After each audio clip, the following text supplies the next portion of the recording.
একেবারে সব মাছ নিয়ে আসছে, তাও একেবারে আমার পছন্দের মাছগুলো। দেখি তাহলে জিন্দা জিন্দা আছে, তাও একেবারে তাজা তাজা হাড়ির মধ্যে। এই যে এটা এত তরতাজা মাছ পেলে আমি আর ছাড়বো না। দুই এটা হাতে নাও আমাকে না, নিতেই দুই হাতে হবে। নাও না, দুইটা দুই হাতে। ও দুই হাতে নেবো। আজকে আমাকে মাছলা দাদা যুক্তি দিচ্ছে যে দুইটাই রাখো আজকে, এত তরতাজা মাছ যেহেতু। এটার মধ্যে কালো প্লাস্টিকে না দিলাম, একবার ইসে দেই। পাল্লাই দিয়ে দাও। হ্যাঁ হ্যাঁ, কাতলা মাছের মাথায় তো সবটুকু আরেকটা দেই নাকি? বেশি 300 গ্রাম হয়, মানে 3 পোয়া হলে। 3 পা হয়েছে। হ্যাঁ এটা কম। আজকে বাড়ির সামনে একবারে জ্যান্ত মাছ পাইছি। এই মাছ আনা দাদা যেদিনই মাছ আনে একদম ভালো ভালো মাছই আনে, তবে আজকের গুলো বেশি তরতাজা মনে হয়। যেখান থেকে আনছে আজকাল বাজার থেকে এনে নাই, ওই যে পুকুর পাড়ে বা নদীর ধারে যে মারা হয় ওখান থেকেই হাড়িতে করে নিয়ে আসছে। আর এমন মাছ পেয়ে আমি কি আর না রেখে না রেখে থাকতে পারি? মাছ তো আমি রাখবই ভাবছি, সকালবেলা থেকে বসেই আছি কাজকর্ম সেরে যে কখন মাছলা আসবে, মাছ নেবো, রান্নাবাড়ি শুরু করব। যাই হোক, একেবারে মনের মতো মাছ পেয়ে গেছি। ছোট সাইজের 2টা কাতলা মাছ, বেশিও ছোট না, এটা একটু ছোট, এটা মোটামুটি বড়ই আছে। এটা দিয়ে আমাদের হয়ে যেত, তারপরে এত ভালো মাছ পেয়ে আজকে 2টাই নিলাম।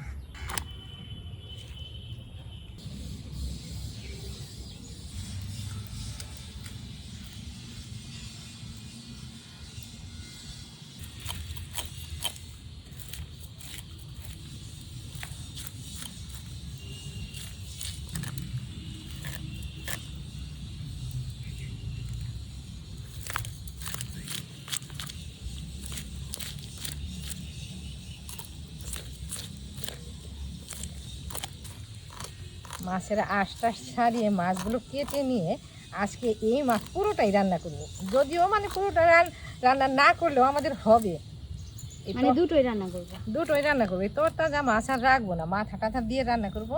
2টা তরতাজা মাছ, 2টা মাছের মাথা, 2জনে খাবে। একটা খুকি খাবে, একটা খুকির বাবা খাবে। আমি মাথা না, আমি মাথা খেতে পাই না। ও মাথা, এতটুকু মাছের লেজা ভালো না, লেজা ভালো বড় বড় মাছের, সেই লেজার ভিতরে তেল তেল থাকে। এই মাছের বোকা, এই মাছের লেজা অতটা খেতে ভালো লাগবে না, মাথাটা ভালো লাগবে। তরতাজা মাছ মাথা খেতে খুব ভালো লাগবে।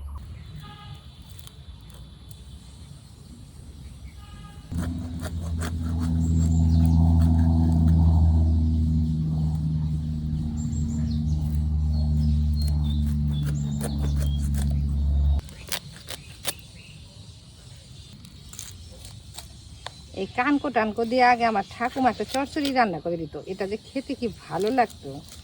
মানে এখন তো আমরা 2টা মাছ রেখে একবার ভাবছি যে কত মাছ নিলাম। আগে তো এমনটা ছিল না, অনেকগুলো মাছ আনতো, তো অনেকগুলো মাছ থেকে দেখা যেত এই কানকো টানকো এতগুলো হতো। ওই কাটা কুটা দিয়ে সব সবজি দিয়ে, মানে যে বেঁচে যাওয়া সবজি দিয়ে একটা চচ্চড়ি রান্না করতো, ওটাও খেতে ভালো লাগতো। ছেঁচড়া, চেষ্টার মতো চচ্চড়ি বলতাম আগে, চেষ্টা।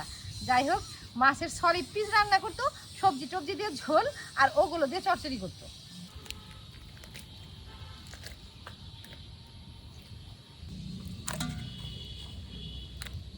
এখানে বসে মাছ কাটলাম, এখান থেকে 2-1 বার ধুয়ে নিয়ে যে আঁশটা জলটা এখানে ফেলে দেবো, তারপরে কলতলা গিয়ে তো আরো ভালো করে 2-4 বার ধুতে হবে। এটা আমাদের ছাই ফেলি, ছাই রেখে দিছি যে যখন তখন মাছ আসে মাছ কাটতে হবে। সকাল উঠে যে উনান থেকে ছাই তুলছি, সবগুলো ফেলি না, ওটার মধ্যে অল্প রেখেই দিই। মাছ তো বাইরে বসেই কেটে নিছি, পরিষ্কার করে ধুয়ে আনলাম। এখন মাছগুলো নুন হলুদ দিয়ে মাখবো, আর 2-1 পিসও রেখে দিই। এই তরতাজা মাছ পুরোটাই রান্না করবো। পুরোটা বলতে মাপিয়েই তো নিলাম, ওই 3 পাওয়ার মতো, 3 পাওয়া মাছ আঁশ ফেলে দিচ্ছি। এখানে আর কতটুকু টিকছে, খুব হলে মানে হাফ কেজির চাইতে একটু বেশি টিকতে পারে। যাই হোক, সবটুকু মাছই এখন নুন হলুদ দিয়ে মেখে নেবো, তারপর উনান জ্বালিয়ে রান্না করবো। মাছগুলো ভেজে রান্না করবো। নুন দিলাম, মাছগুলো এখন ভালোভাবে মেখে নেবো। আগে একটু গামলার মধ্যে ঝাঁকিয়ে নেই।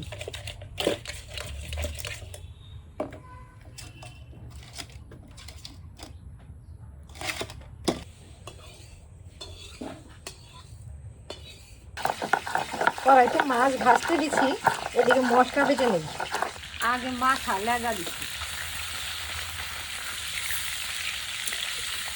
সাদা কালো সর্ষে নিলাম। আর এগুলো একদম পরিষ্কার করে ধোয়া প্যাকেটের সর্ষে, এগুলো আর ধুবো না, এমনি এমনি বাঁধবো।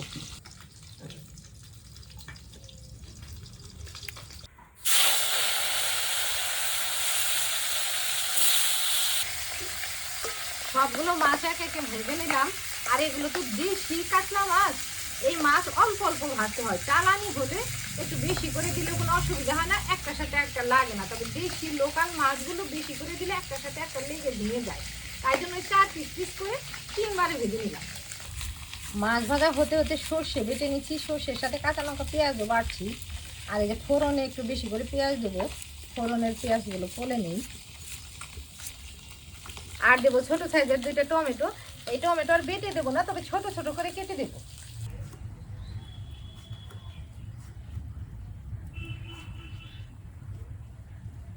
ভাজা মাছ না আমি ওই তেলে পেঁয়াজ কুচি আর কালো জিরে ফোড়ন দিচ্ছি। পেঁয়াজগুলো হালকা ভেজে আর এই যে এখানে টমেটো ছোট ছোট করে কেটে নিচ্ছি, এটা দেবো। টমেটো দিচ্ছি, টমেটোর উপরে নুন দিলাম। টমেটো যখন নরম হয়ে যাবে তখন সব মশলা দেবো। বাটিতে হলুদ লঙ্কার গুঁড়ো নিচ্ছি, এটা জল দিয়ে গুলে নিলাম। টমেটো নরম হলে এই লঙ্কার এই গুঁড়া মশলাটাই আগে দিব, পরে সর্ষে বাটা পেঁয়াজ বাটা কাঁচা লঙ্কা বাটা দেবো। জল দিয়ে গুঁড়া মশলাগুলো দিলাম, একটু নেড়ে চেড়ে তারপরে যে বাটা সব কিছু দিয়ে একসাথে কষাবো। সর্ষে বাটাগুলোও ঢেলে দিলাম।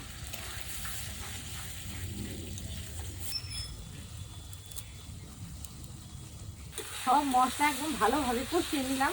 এই কষানো মশলা দিয়েও না গরম ভাত খেলে ভালো লাগে। এখন মশলা দিয়ে এই যে এটা দিয়ে সর্ষে। যাই হোক, এখন ঝোলের জল দিই। ঝোলের জল দিলাম, একটু বেশি করেই দিলাম। এতগুলো মাছ দেওয়ার পরে তো আবার 2-3 বলক তুলে জাল করে নিতে হবে। তখন দেখা যাবে নামানোর সময়ও দেখা যায় একটু ঝোল ঝোল থাকে, ওই বাড়ার সময় আর ঝোল থাকে না।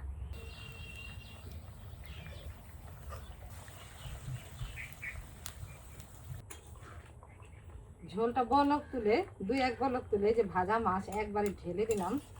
এখন উপরে ধনেপাতা কুচি ছড়িয়ে দেবো। এই তো, আর উনানেও আঁচ আছে, এইটুকুতেই হয়ে যাবে।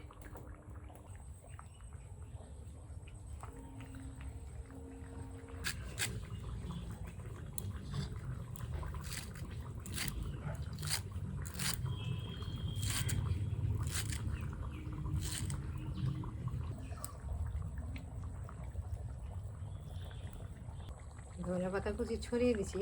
এখন উনানে কিছু সময় বসানো থাক, যেটুকু আঁচ আছে ওটুকু হোক। আমি ভাতটা নামিয়ে নিই। একটু নেড়ে নেড়ে মাছগুলো হালকাভাবে উল্টে দিলাম।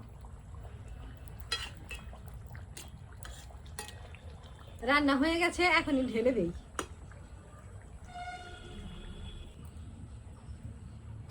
দেশি মাছের রান্না করলাম, তাই জন্য একটা থালাতে নামিয়ে দিলাম যাতে বাড়ার সময় ভেঙে না যায়।